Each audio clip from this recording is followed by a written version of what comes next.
नमस्कार दोस्तों, कैसे हैं आप लोग। मैं प्रिया, स्वागत है आपका हॉरर स्टोरी बाय प्रिया में। दोस्तों, जैसा कि आप जानते हैं, मेरा मानना है कि अगर जीवन है तो जीवन के बाद भी एक दुनिया होती है, यानी मृत्यु के बाद भी एक जीवन होता है और इससे वही समझ सकता है जिसने उसे फील किया हो। तो दोस्तों, शुरू करते हैं आज की कहानी।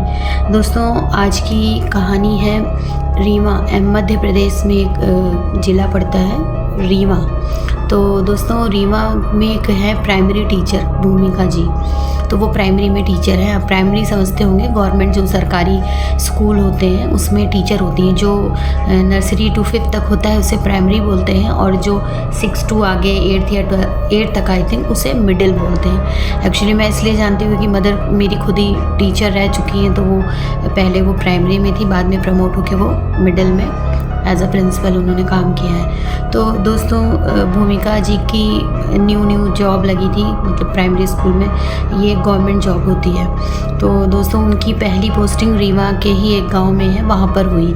तो जाहिर सी बात है, नई नौकरी, सब कुछ बहुत एक्साइटमेंट था। लेकिन दोस्तों, जो प्राइमरी स्कूल होते हैं वो थोड़ा सा अंदर होते हैं, तो कभी कभी तो ऐसा होता है कि वहाँ पर आने जाने के साधन तो होते हैं। अब तो बहुत वो ई रिक्शा वगैरह चलने लगा। मेरी मदर भी जब जॉब करती थी तो उन्हें वो साधन नहीं मिलता था। मेरी मम्मी वगैरह पैदल ही 1-2 किलोमीटर चल के उनको जाना पड़ता था, बीच में बाग से खेत से जाना पड़ता था, इतनी सुविधाएं नहीं थी। तो वही सेम चीज़ भूमिका जी के साथ भी थी। उनका स्कूल वहाँ से लगभग 1-1.25 किलोमीटर मेन रोड से, जहाँ पे उनको ऑटो छोड़ती थी, वहाँ से अंदर जाने में उनको उतना लगता था। तो उनको 1-1.25 किलोमीटर चलने में थोड़ा सा टाइम लगता था।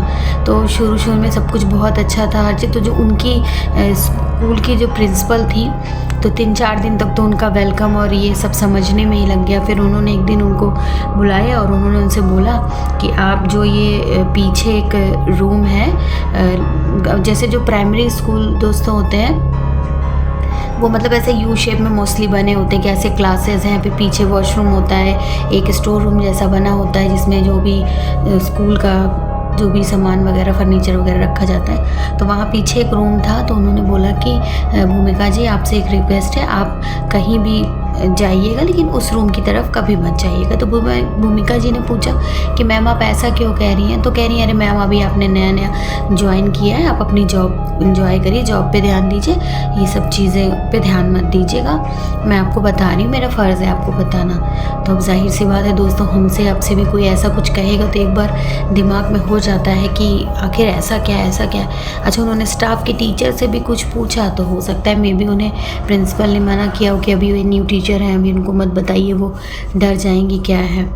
तो नहीं पता चला, फिर उन्होंने भी ध्यान नहीं दिया। तो दोस्तों, फिर 1 हफ्ते बाद वो जब स्कूल वहाँ से अपने मतलब स्कूल से वापस रोड की तरफ जा रही थी, तो वहाँ पर 2-3 लेडीज़ बैठी हुई थी। तो वो बोली कि बेटा, आपको कभी देखा नहीं है, गांव में ऐसे बोलते हैं ना, बिट्टी या बिटिया, ऐसा करके उन्होंने बोला कि बिट्टी, आपको कभी इधर देखा नहीं है, आप इधर कहाँ गई थी। तो उन्होंने बताया कि ये प्राइमरी स्कूल जो है, यहाँ पर मेरी मतलब मैं एज अ टीचर अपॉइंट हुई हूँ, मैंने अभी ज्वाइन किया है। तो उन्होंने भूमिका जी ने बोला कि उन्होंने बस एक ही बात बोली, हरे राम रे राम, आपने वो स्कूल क्यों, मैडम वो तो बहुत ही खतरनाक डरावना स्कूल है।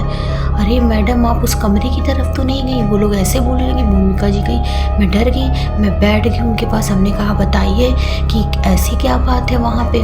तो फिर वो लोग बताने लगी कि अरे जब ये स्कूल नया बना था मैडम, तब ज़्यादा बच्चे आते नहीं थे, तो सब जो भी 2 या 3 ही टीचर थे, सब बच्चों को घर से जाके बुला के लाते थे। तो सब बच्चे पढ़ते थे, तो बहुत ज़्यादा रहा होगा तो 13-14 बच्चे पूरे स्कूल में थे।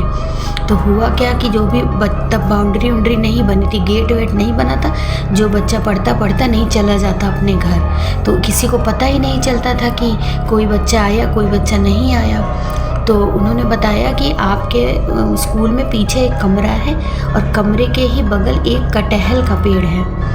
तो कहीं हाँ है तो कटहल का पेड़ कहीं, लेकिन इतने साल हो गए आज तक कभी उसमें कटहल अब नहीं फलता है। तो कहीं क्यों। तो फिर बताई कि एक बच्चा था, तो गाँव में बच्चे दोस्तों बहुत पेड़ वेड़ पे ना चढ़ के बैठते हैं, आदत होती है उनकी। तो दोस्तों, एक स्कूल का बच्चा था, वो था, और उसके 2-3 दोस्त तब जो है खेल रहे थे। तो वो बच्चा पेड़ पे बहुत चढ़ने में एक्सपर्ट था। तो दोस्तों वो पेड़ पे चढ़ता था और उतरता था, चढ़ता था, कूदता था। तो दोस्तों एक दिन इत्तेफाक से क्या हुआ कि बच्चों ने कुछ वो जैसे वो जो स्कूल की बेंच होती है ना लकड़ी वाली, वो बेंच और चेयर रख के कोई गेम खेल रहे थे पेड़ के नीचे, और वो लड़का ऊपर चढ़ गया।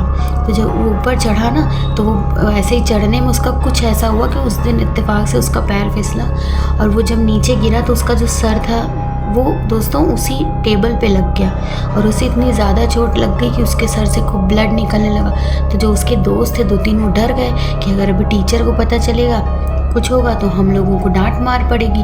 तो उन बच्चों ने क्या किया, उसे वहाँ से उठाया और वो जो स्टोर रूम वाला कमरा था जिसमें बोला गया था कि उसको नहीं खोलना, उसमें वही पुरानी जो डेस्क बेंच ये सब पुराने फालतू के कबाड़ रखे थे दोस्तों, उसी में उसको डाल के और दरवाज़ा बाहर से कुंडी लगा दिया। और वो सारे डर के मारे अपने घर चले गए। उन्होंने अपने घर में भी किसी को नहीं बताया कि ऐसा कुछ हुआ है, वहाँ पे बंद किया है, मैंने किसी को कुछ भी नहीं बताया। और उसके बाद में वो लोग 2-3 दिन दोस्तों स्कूल नहीं आए। अच्छा, स्कूल में भी किसी को इतना नहीं पता चला। अब का समय ऐसा है कि इतना फ़ोन और कॉल मैसेज हो जाता है कि अगर एक दिन में बच्चा नहीं गया तो स्कूल से मैसेज आ जाता है कि आपका बच्चा स्कूल में एब्सेंट है। क्योंकि मेरे बच्चों में तो ऐसा ही होता है कि अगर वो एक दिन स्कूल नहीं गए तो तुरंत मैसेज आ जाता है कि your ward is absent today. तो दोस्तों पता ही नहीं चला। तो दोस्तों 2-3 दिन बाद ना उस कमरे से स्मेल आना शुरू हुई। अब आप समझ सकते हैं कि स्मेल आना शुरू हुई तो इसका मतलब क्या था। दोस्तों वो बच्चा मर चुका था। तो दोस्तों फिर जब स्मेल आना शुरू हुई तो फिर उसको जब कमरे को खोला गया तो उसमें उस बच्चे की डेड बॉडी पड़ी थी, और पूरे कमरे में सिर्फ और सिर्फ टॉयलेट की स्मेल आ रही थी।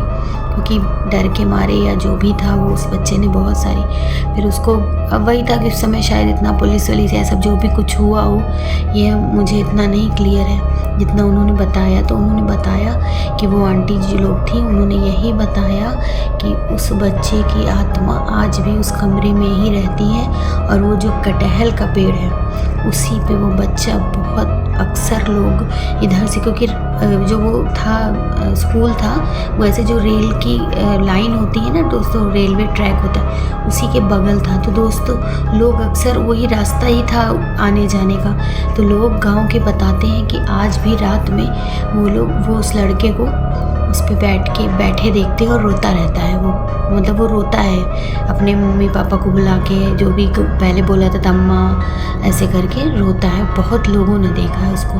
अच्छा दोस्तों उसने किसी का नुकसान तो नहीं किया, लेकिन अब जाहिर सी बात है कि डर तो लगेगा ही। अब इस बात से ये जब सुना तो भूमिका जी तो बिल्कुल से डर गई। उन्होंने कहा कि अब मैं क्या करूं। मैं तो उन्होंने बोला कि आपको डरने की ज़रूरत नहीं, बस आप उधर मत जाना बस। तो उन्होंने कहा फिर तू आके अपने घर पे बताया, अपने हस्बैंड को बताया। तो सबने भी यही बोला कि नहीं तुम टेंशन मतलब उधर मत जाना। लेकिन दोस्तों भूमिका जी ने बोला कि जब सब कुछ सुनने के बाद तब से फिर यही डर सा बना रहता, डर सा रहता। तो एक दिन उनके स्कूल में जो ये वार्षिक उत्सव एनुअल फंक्शन होता है तो दोस्तों वो था, तो सब प्रोग्राम हो रहा था। तो जाहिर सी बात है कि उसमें तो रात हो ही जाती है। तो उन्होंने बोला कि भूमिका जी ने बोला कि उस समय हम लोग इतना बिजी थे, सब फंक्शन हुआ, हर चीज़ सब कुछ था, सब बच्चों को लाना, स्टेज पे वापस पहुंचाना करना, इसी सब में ही मतलब लगभग रात के 7-8 बज गए थे। और वो फिर अपने हस्बैंड का वेट कर रही थी क्योंकि वहाँ से तो साधन मिलता ही नहीं। प्रिंसिपल मैम ने भी किसी की गाड़ी वगैरह बुला रखी थी कि जो नहीं जिसके घर से कोई आएगा तो वो वापस उसी से चला जाएगा। तो दोस्तों फिर भूमिका जी ने बोला कि वो और एक उनकी टीचर फिर वो लोग रात में वॉशरूम के लिए गई। तो उस समय वो लोग इतना थकी और वो सब थी, उनको कुछ भी दिमाग में नहीं आ रहा था। तो दोस्तों उन्होंने बोला कि जब वो वॉशरूम गई और जब वॉशरूम से आते समय ही वो कमरा और वो पेड़ पड़ता था। दोस्तों भूमिका जी ने बताया कि मैंने उस दिन उस बच्चे को उस पेड़ पर बैठ के रोते हुए देखा, और बोली कि मतलब मैं तो डर के मारे बिल्कुल से रोने लगी। मैं और वो टीचर ऐसे भागे हैं कि हमने अपनी चप्पलें भी, मतलब उन लोगों ने बोला कि हम लोग ने थोड़ी हील पहनी थी, डर की वजह से हमने अपनी चप्पलें भी वहाँ उतारी और मतलब ऐसे भागे हम लोग। और फिर वो उनके साथ जो वो टीचर थी वो तो इतना डर गई थी कि वो आके बिल्कुल आगे से बेहोश हो गई। फिर भूमिका जी ने कहा कि उस दिन के बाद से मैंने फिर मेडिकल लगाया, करते करते मैंने 2 महीने 3 महीने मेडिकल करके किया। मुझे लगा मुझे सैलरी मिले ना मिले मुझे कोई दिक्कत नहीं, लेकिन मैं अब वहाँ नहीं जा सकती क्योंकि मैंने जो चीज़ देखी है। और दोस्तों वो बता रही थी कि वो पेड़ पर वो बच्चा बैठा था, उसकी परछाई दिख रही थी और मतलब उसकी आँखें चमक रही थी क्योंकि उसने वो उन लोगों को देख रहा था और रो रहा था। और वो यही बोल रही थी, वो बार बार यही कह रहा था अम्मा अम्मा अम्मा, ऐसे रो रहा था। और उसकी आवाज़ जो थी ना वो बहुत ही ज़्यादा डरावनी सी लग रही थी। मतलब वो बता रही थी कि वो नॉर्मल नहीं आवाज़ लग रही थी कि एक नॉर्मल बच्चे की आवाज़ है। दोस्तों फिर उनके हस्बैंड ने किसी तरह से ट्राई करके यहाँ वहाँ से सोर्स लगा के फिर उनका उस स्कूल से दोस्तों ट्रांसफ़र करा दिया गया। लेकिन वो ये बोलती हैं कि आज तक मैं उस बच्चे का वो फेस, वो टाइम कभी नहीं भूल पाती हूँ।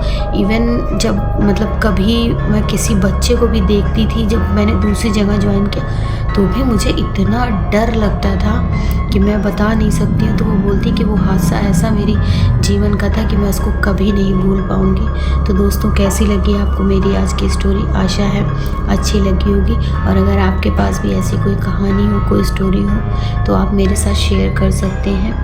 मैं उस पर वर्क करके आपकी स्टोरी सबके सामने लाऊंगी। मेरे चैनल पर मेरा मेल आईडी दिया हुआ है, आप उस पर मुझे मेल कर सकते हैं। कमेंट में मत भेजिएगा, कमेंट में नहीं मैं क्लियर देख पाती हूँ। और दोस्तों बस लास्ट में फिर यही कहूँगी कि प्लीज़ अपनी स्टोरी बताने के लिए कोई फेक स्टोरी मत भेजिएगा, क्योंकि बहुत सी ऐसी स्टोरियाँ आती हैं जो मुझे लगता है कि वो फेक है। अगर मैं इसलिए उनको आगे नहीं बढ़ा पाती हूँ, अगर आपको उसके लिए भी बुरा लगता हो तो मुझे क्षमा करिएगा। लेकिन बस मेरा यही रहता है कि मैं दुनिया के सामने रियल हॉरर स्टोरी लेकर आ पाऊँ। तो बस यही है कि ऐसा लगता है कि इतनी दुखद घटना के बाद वो हॉरर स्टोरी बनती है तो बहुत ही बुरा फील होता है कि उस बच्चे के साथ ऐसा हादसा हुआ कि आज एक स्टोरी मुझे मिली। तो दोस्तों बहुत बहुत धन्यवाद, जल्दी मिलती हूँ।